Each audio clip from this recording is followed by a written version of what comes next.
मेरी आपसे विनती है, अपनी माँ से प्यार करते हैं तो सब्सक्राइब जरूर करें।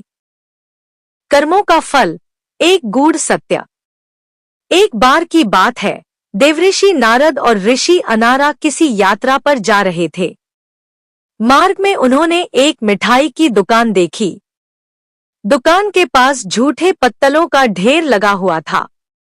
तभी एक भूखा कुत्ता वहां आया और उन झूठे पत्तलों से कुछ खाने लगा।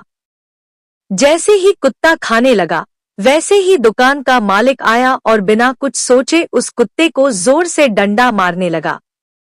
डंडे की मार से दर्द में चिल्लाता हुआ कुत्ता वहां से भाग गया।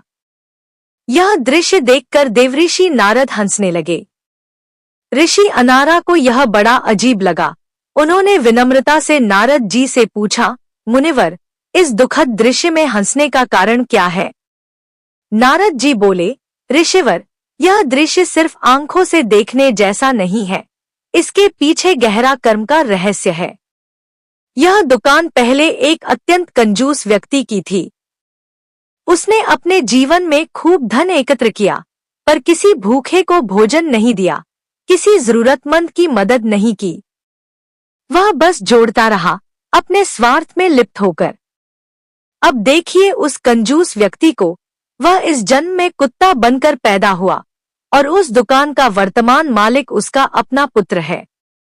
यह देखिए, जिसके लिए उसने जीवन भर धन जोड़ा, उसी की दुकान से उसे आज झूठा भोजन भी नसीब नहीं हुआ, बल्कि उसी के हाथों डंडे खाकर उसे अपमानित होकर जाना पड़ा।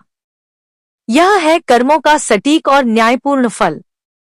नारद जी आगे बोले, इस दृश्य को देखकर मुझे इस ब्रह्मांड की न्याय व्यवस्था पर गर्व और श्रद्धा दोनों हुई, इसीलिए मुझे हंसी आ गई। शिक्षा। मनुष्य चाहे जितना भी चतुर क्यों न हो, वह अपने कर्मों से नहीं बच सकता। शुभ या अशुभ, जो भी कर्म हम करते हैं, उसका फल हमें अवश्य मिलता है। वह इस जन्म में मिले या अगले जन्म में, लेकिन कर्मों से मुक्ति नहीं।